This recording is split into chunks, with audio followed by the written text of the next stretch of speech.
Bienvenidos a esta nueva clase número 12 de este estudio que estamos realizando de Job.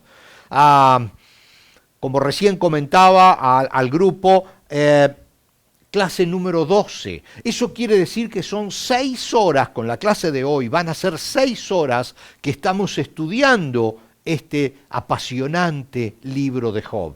Y nosotros le hemos agregado al estudio de Job, digamos, otros estudios, porque hemos como encontrado expresiones, reacciones, palabras claves de Job, incluso de sus amigos, que no son como para estudiarlos los muchachos, pero al menos de Job y de la situación que él vive, y hemos rescatado frases y cosas y momentos y los hemos comenzado a estudiar y también a ver qué dice la Biblia sobre esos temas. La clase pasada, la clase número 11, habíamos dicho que íbamos a extraer 3 temas y logramos hablar solo de uno. Culpa mía, porque realmente, como les digo siempre, me entusiasma mucho estas cosas que estamos aprendiendo juntos y cuando me entusiasmo, bueno, definitivamente se me va la hora. Pero tenemos la posibilidad y la libertad también de decir, bueno, no pudimos darlo todo en 1 hora o en media hora y lo dejamos para la siguiente clase. Así que hoy es la continuación de la clase número 11, de la clase pasada. Si no la vieron, invito a verla para que sigamos enganchados. Y van a ver algo nuevo hoy. Miren, ¿se acuerdan que siempre poníamos una placa con 3 puntos y hablábamos acerca de esos grandes lineamientos del libro de Job que yo los extraje en esos 3 puntos que me gustaron? Bueno, hoy no la tengo esa placa. Creo que las 11 clases pasadas hemos puesto esa placa al principio, pero hoy no, porque hay una frase que hoy vamos a leer en el capítulo que vamos a estudiar de Job, que me llamó mucho la atención, y con esa frase quiero empezar. Dice Job, podría serlo, pero no soy como ustedes.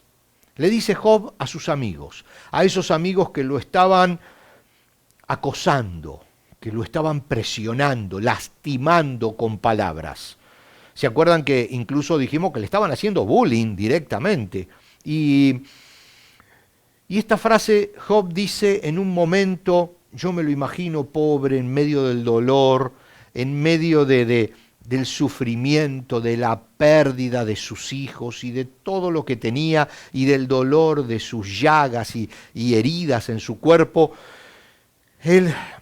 Yo me lo imagino como sentándose, agachando la cabeza y diciendo, señores, yo podría ser como ustedes, pero la verdad no lo soy.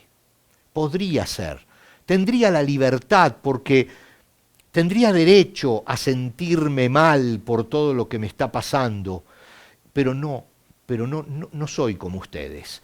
Entonces me gustó mucho esa frase y ahora la vamos a ver y la vamos a explicar y le vamos a dar algunas vueltas durante los próximos minutos si ustedes me acompañan. Vamos a leer primero los primeros 5 versículos del capítulo 16.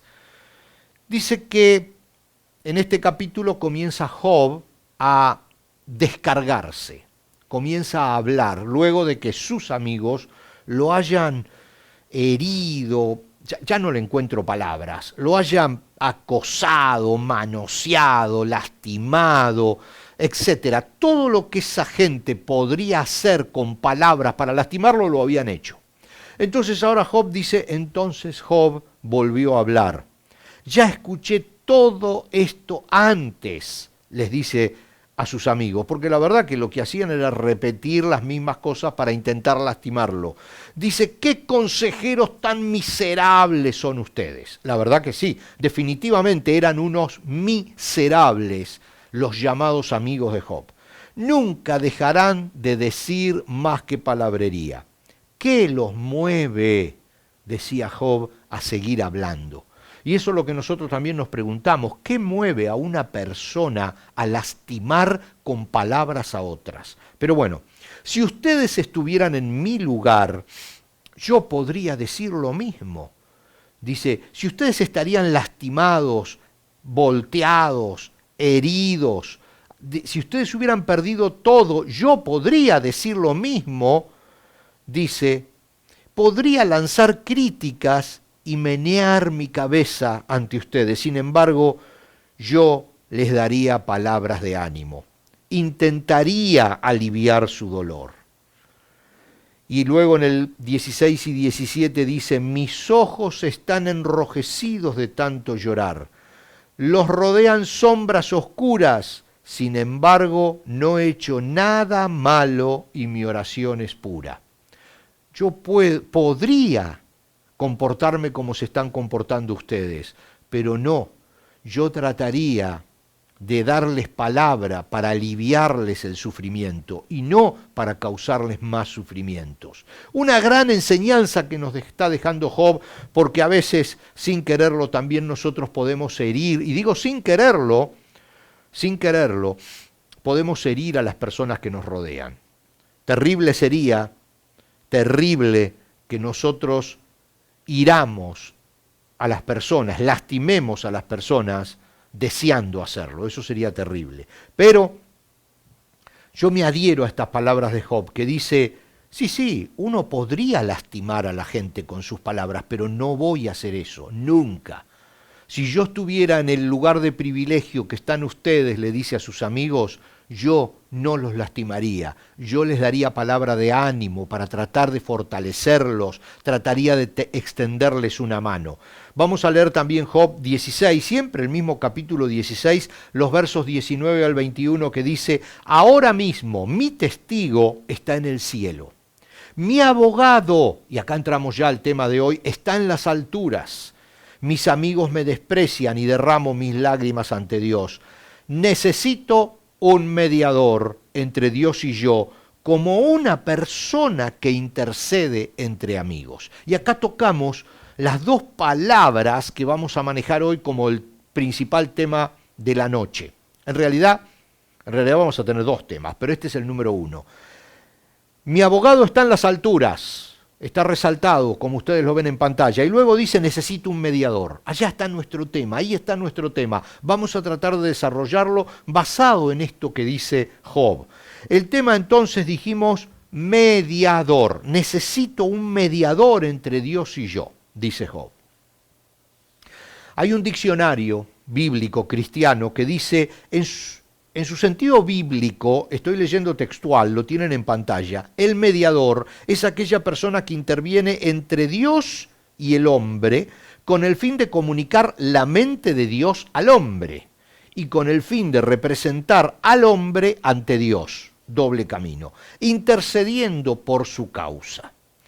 Todos los mediadores del Antiguo Testamento son ejemplos que señalan al mediador único y definitivo, el Señor Jesucristo. Desde la caída, o sea, desde Adán, el hombre ha estado moralmente separado de Dios. La distancia es infinita. Esta distancia ha sido cubierta por Cristo como revelación de Dios en su encarnación y reconciliando al hombre con Dios mediante su sacrificio expiatorio en la cruz. Ya hablamos del tema del sacrificio expiatorio, ahora estamos hablando del concepto de mediador. Y entonces nos acercamos también a la definición de un diccionario que no es bíblico, un diccionario que no es cristiano. Dice, el mediador es una figura neutral e imparcial que facilita el diálogo entre las partes de un conflicto. Entonces, cuando hablamos de un mediador, es, como dice el diccionario, una figura neutral, en este caso, o sea, está llevándolo al tema bíblico, ¿no? Está entre Dios y los hombres, un mediador que le habla a Dios defendiendo al hombre y al hombre defendiendo a Dios o explicando posiciones de Dios, porque Dios nunca necesita que nadie lo defienda. Entonces, tenemos que un mediador es la persona que está en el medio, es simple, mediador, en el medio entre dos. Y Job dice, necesito un mediador entre Dios y yo. Claro, Job está hablando esto antes, muchísimo antes de que el Señor Jesucristo se revelara como hombre, Dios se revelara como hombre en el Señor Jesucristo y muriera en la cruz como, como, como expiación para que nosotros pudiéramos unirnos otra vez con Dios. Entonces, por supuesto, en ese momento no había un mediador entre él, entre Job y Dios. Y él dice, necesito un mediador.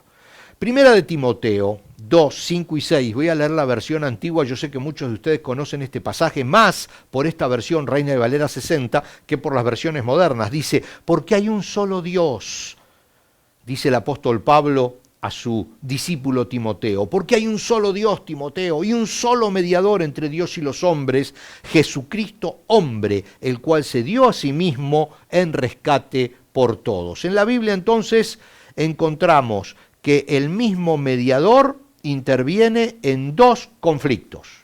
Vamos a ver este tema, porque aquí empieza lo profundo de la clase de hoy. Tenemos un mediador para salvación y tenemos un mediador para santificación. Acá ya la empiezo a complicar, ¿verdad? Pero bueno, me gusta esto, porque tenemos que entender profundamente lo que es la doctrina cristiana. Jesucristo es el único mediador entre Dios y los hombres, quedó claro, eso está en la Biblia, es así. Jesucristo es el único mediador entre Dios y los hombres. No hay ningún otro mediador entre Dios y los hombres.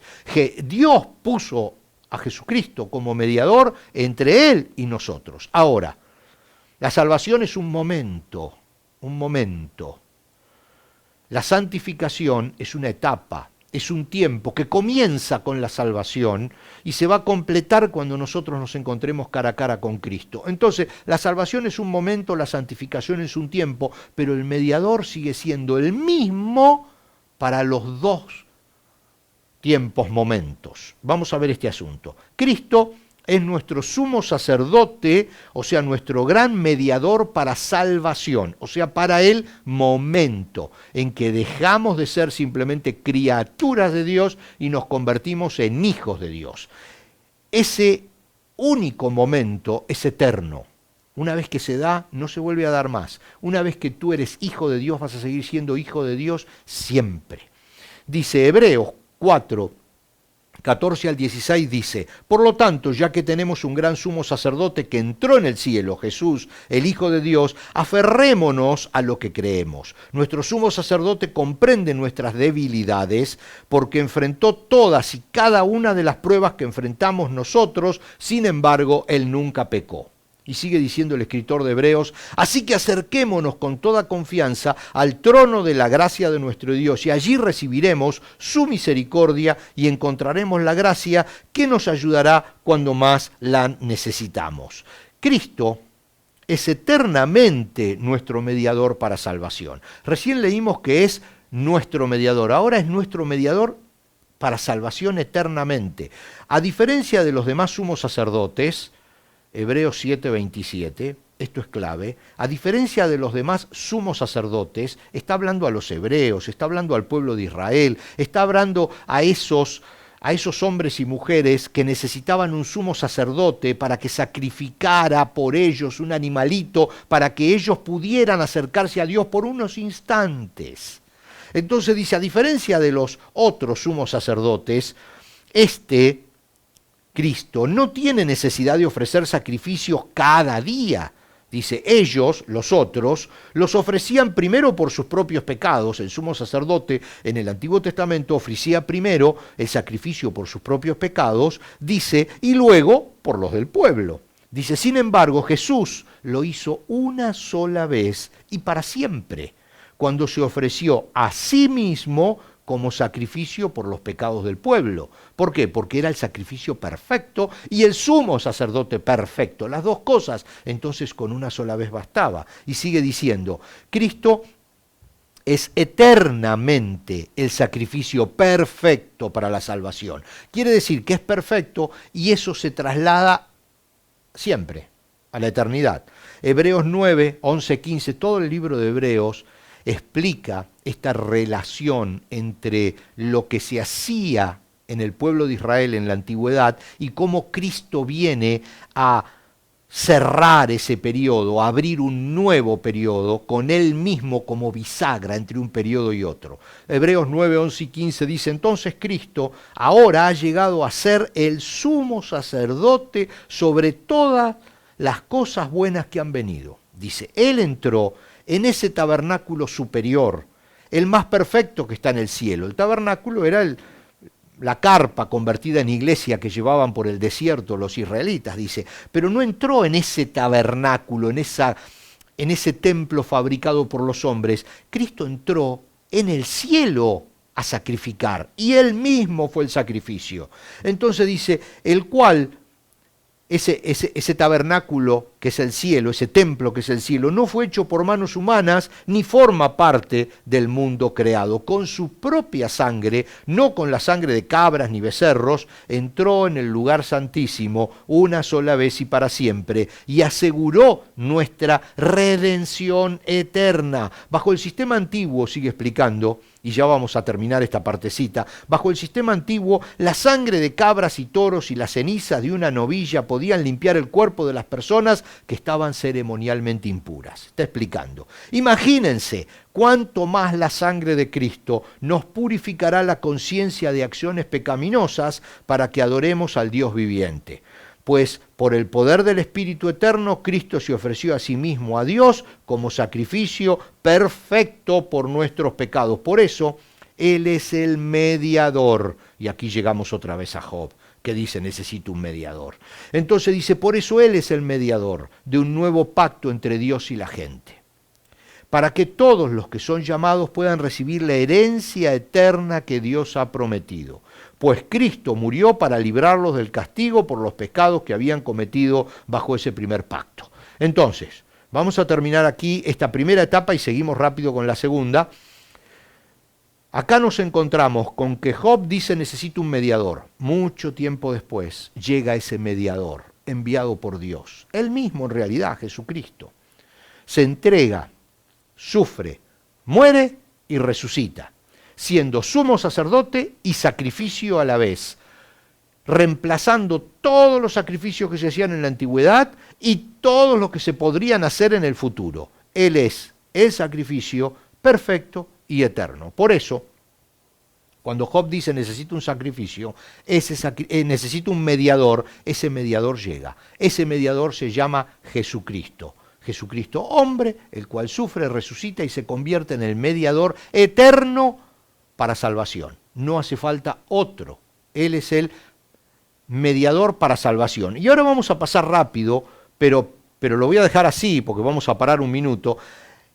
Mediador en el camino de la santificación, porque Job dice, necesito un abogado, y usa esa palabra, abogado. Y ahí vamos a cambiar un poquitito. Y aquí es donde se complica. Jesucristo es mediador para salvación.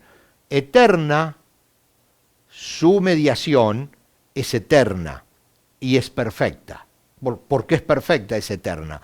Pero ahora, Job también usa la palabra abogado. Entonces ahí vamos a entrar en el segundo punto, que significa mediador en la etapa de santificación, que ya no es un momento, sino es una etapa. Pero lo continuamos en apenas un minutito. No se me vaya, cortamos aquí y empezamos en apenas 2 minutitos. Vamos a descansar un poquitito. Los espero en la segunda parte de la clase.